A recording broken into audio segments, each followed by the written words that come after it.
Friends, YouTube open చేసి చూసినందుకు చాలా ధన్యవాదాలు. రెబ్బవరం అందాలు చూపిస్తున్నాను చూడండి. ఎంత కష్టపడి ఎంత విశాలవంతంగా కట్టుకున్నారు. వాళ్ళ హృదయాలు కూడా అంతే విశాలవంతంగా ఉంటాయి.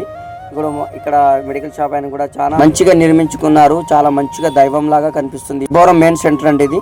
సెంటర్లో చూశారు కదా, ఇగో మంగళ షాప్ ఆయన అంకులు ఏ టైం అంటే ఆ టైం అందుబాటులో ఉంటాడు. పొద్దున స్కూల్ దగ్గర ఉంటాడు, సాయంత్రం గన్నారు అడ్డ దగ్గర ఉంటాడు. మంచిగా చేస్తారు, నీట్గా చేస్తారు. ఒక 10 రూపాయలు తక్కువైనా ఏమనుకోడు. నేను చాలా అనుభవంలో చెప్తున్నాను.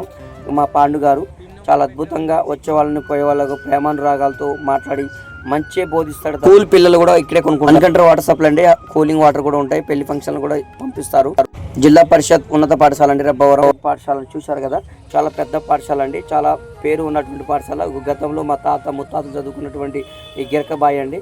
అప్పుడు ఈ గిరకబాయే తోడుకొని వాటర్ తాగేవాళ్ళు. ఇప్పుడు మోటార్లు వచ్చేసాయి, కరెంట్ వచ్చేసినాయి కాబట్టి చూడండి.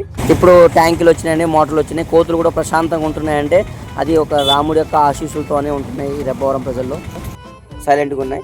నేను వీడియోలు తీసుకోవడానికి వచ్చాను. జెడ్పిహెచ్ఎస్ స్కూల్ అంటే చాలా మంచిగా కళావేదికను కూడా నిర్వహించారు. ఇక్కడ చాలామంది చదువుకొని ప్రభుత్వ ఉద్యోగాలు చేసిన వారు ఉన్నారు. వాళ్ళకి తెలిసిన వీడియో చూసే ప్రతి ఒక్కరు రెబ్బవరం ప్రజలు చూడండి.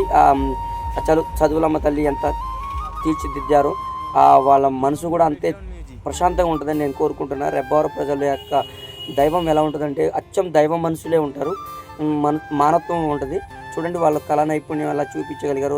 అమ్మవారి పాదాలు, మళ్ళా ప్రిన్సిపాల్ సార్ కూడా మంచిగా బోధిస్తారు, ఉండాలని కోరుకుంటారు.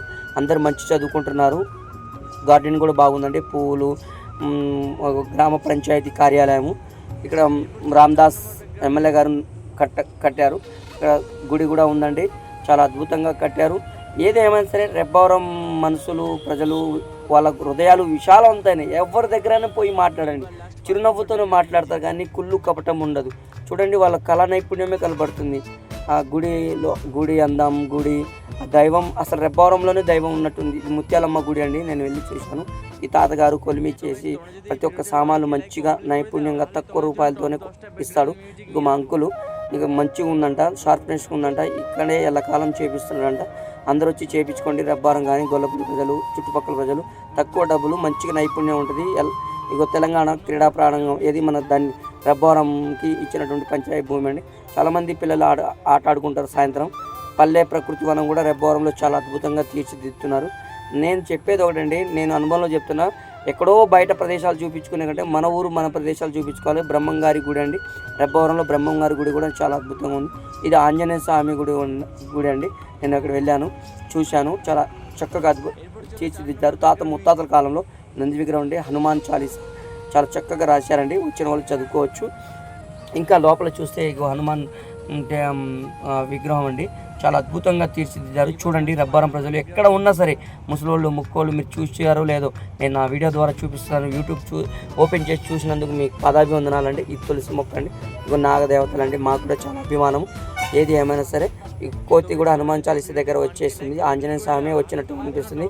ఈ రెబ్బవరంలో పాత గ్రామం అండి. ఇది పాత బాయి. ఇది చాలా చల్లగా ఉంటాయి నీరు. ఆ గ్రామంలో దగ్గర 4-5 ఎకరాలు గతంలో ఉండేవాళ్ళు. అక్కడ నుంచి షిఫ్ట్ అయ్యి వేరే ప్లేస్లో వచ్చేసారు. చూడండి, సర్కారు చెట్లు, తాటి చెట్లు, ఎంత పాత గ్రామం అండి. ఈ బాయి కూడా పాత బాయి. అక్కడ ఉన్నటువంటి ప్రజలందరికీ ఏది రజాకారుల కాలంలో ఉన్నటువంటి ప్రజలందరికీ నీళ్ళు అందించినాయి. మా చక్కగా ఇప్పుడు కూడా చల్లగా ఉన్నాయి. తాగి చూడండి. ఇక్కడే దీని పక్కనే చెరువు కట్ట ఉందండి.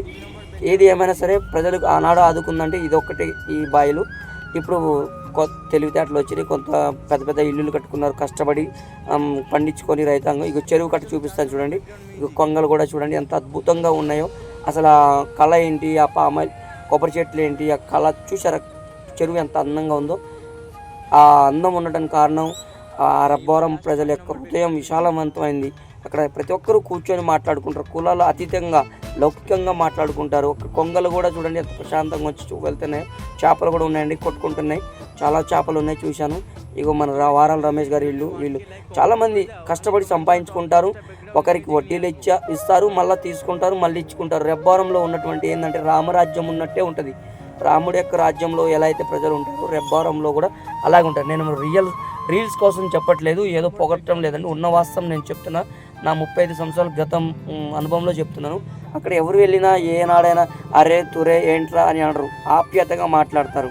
చాలామంది చూడండి ఎవరైనా తక్కువ లేదు ఎక్కువ లేదు ప్రశాంతంగా మాట్లాడు. ఇది పీర్ల చౌడి అండి. ఇక్కడ హిందువులు ముస్లింలు అందరూ వచ్చి ఇక్కడ పీర్ల చౌడి చేస్తారు. అక్కడ ఖాళీ ప్రదేశంలో చాలామంది మా అన్నయ్యలు మాట్లాడుకుంటున్నారు. ఈ తాత వారు పెళ్ళిళ్ళు చేశారు, పిల్లగాళ్ళ పెళ్లి చేశారు, మనవాళ్ళు పెళ్లి చేశారు. ఇప్పుడు అయిపోయింది. వాళ్ళ చిన్ననాటి స్నేహాలు చెప్పుకుంటూ ఉంటున్నారండి. ఎల్లకాలం ఇక్కడే వచ్చి కూర్చుంటారు. పాపం దేవుడు వాళ్ళ చల్లగా ఉండాలి, వాళ్ళ కుటుంబాలు చల్లగా ఉండాలి. వాళ్ళ ఆనాటి కాలం మనుషులు మేము ఉండలేమండి. ఇప్పుడే గ్యాస్ ట్రబుల్ వస్తుంది చూడండి. వాళ్ళు చూస్తే నాకు చాలా అనుభవం వస్తుంది, చాలా ఆనందం వస్తుంది. ఇగో ఇల్లులు కూడా చాలా కష్టపడి రెక్కల సొమ్ముతో ఇవ్వండి. మన పండుగ మన షేడ్ గారు, ఈ షేడ్ గారి దగ్గర వెళ్తే షేడ్ గారు ఒకటే చాలామంది కస్టమర్స్ వస్తారు. మా అన్నయ్య హోటల్ అన్నయ్య అండి, చాలా కళ ఉంది. ఈ షేడ్ గారు ఒకటే అంటారు, ఉన్నోడు లేనోడు ఒక మాట ఉండదు. ఎవరికైనా పొదుపు చేసుకోండి, మంచిగా బతకండి, పోయేటప్పుడు ఏం లేదు తీసిపోయేది అని ప్రతి ఒక్కరికి చెప్తాడు. పొదుపు చేసుకోవాలి, తక్కువలో కొనాలి, ₹1 చూసుకొని అమ్ముకోవాలనే అంటారు. నేను కూడా గతంలో నాకు తెలియదు బాయ్ అంటున్నారు. చాలా సంతోషం షేడ్ గారు, మీ ఫ్యామిలీ అందరూ చల్లగా ఉండాలి. మాజీ సర్పంచ్ అండి, చాలా మంచి వ్యక్తి. ఇది కూడా మన కన్నాబాయ్ అండి, రియల్ ఎస్టేట్ వ్యాపారం. ఏదైనా ప్లాట్లు కావాలంటే కన్న దగ్గర వెళ్ళండి, చాలా మంచి వ్యక్తి. ఇంద్రమ్మ ఇల్లు చూడండి, రెబ్బవరంలో ఇంద్రమ్మ ఇల్లు ఎంత చక్కగా ఎంత ఆనందంగా రామదాస్ నాయక్ ఆంధ్రలో కట్టుకున్నారు. ఇక గుడి చూడండి. ఇక్కడ మనం మళ్ళీ బస్ స్టాండ్కి వచ్చాను. ఇక సర్పంచ్ గారండి, రెబ్బవరం సర్పంచ్ గారు. ఇక మన అన్నలు ఆటోలు, పాపం ఆటోలోకి దీనస్థితి అయిపోయింది. ఏది ఏమైనా సరే నేను రెబ్బవరం మసీద్ అండి, రెబ్బవరం మసీద్ కూడా చాలా చక్కగా రూపకల్పన ఉంది. ఇక్కడ దొబ్బల వీరయ్య గారు మన షిరిడి సాయిబాబా గుడి ఆలయాన్ని కట్టించుకున్నారు. ఇక్కడ రెబ్బవరంలో సెయింట్ మేరీస్ స్కూల్ అండి, చాలా చక్కగా ఇంగ్లీష్ మీడియం ఉంటుంది. ఇక్కడ చర్చి కూడా చాలా చక్కగా ఉందండి. ఇక్కడ వచ్చే చర్చికి ప్రజలు ప్రతి ఒక్కరూ మనస్ఫూర్తితో మాట్లాడతారు. చక్కగా వాళ్ళ అభివృద్ధి కూడా అయిందండి. వాళ్ళ ఇల్లు కుటుంబాలు కూడా పిల్లగాళ్ళు కూడా ఉద్యోగాలు చేసుకుంటూ ప్రశాంతంగా ఉన్నారు. స్వతంత్ర సమరయోధుడు అండి. ఇక్కడ చౌక కోట బియ్యము అన్నీ ఇస్తారు. రామాలయం కూడా అండి, రామరాజ్యం ఉన్నట్టే కనబడుతుంది కదా. మనిషికి మానవత్వం ఉందంటే రెబ్బవరంలోనే ఉందండి. రెబ్బవరం బయట ఇండియన్ బొంకు అండి, ఇది బొంకు. ఇక ఇండియన్ బొంకు ఇది శివాలయం అండి, శ్మశాన వాటిగా చాలా చక్కగా తీర్చిదిద్దారు. ఆ దాత ఎవరో కానీ ఆయన కుటుంబం చల్లగా ఉండాలి. శేషయ్య గారు అంట చూడండి ఎంత చక్కగా, ఎంత ఖర్చు పక్కన పెట్టండి, దేవుడే ఇక్కడ రెబ్బవరంలో వచ్చినట్టు ఉంది. ఆయన ఛాయలు ఉన్నాయి. ఎల్లకాలం రెబ్బవరం ప్రజలు చల్లగా ఉండాలి. ఇది హెచ్పి బొంకు అండి. ఏది ఏమైనా సరే సుదర్శన్ గారు బొంకు, రెబ్బవరం ప్రజలందరూ చల్లగా ఉండాలి. నా వీడియో చూసిన ప్రతి ఒక్కరి పేరు చెప్తున్నా, దేవుడు చల్లగా ఉంచుతారని కోరుకుంటున్నా. బాయ్.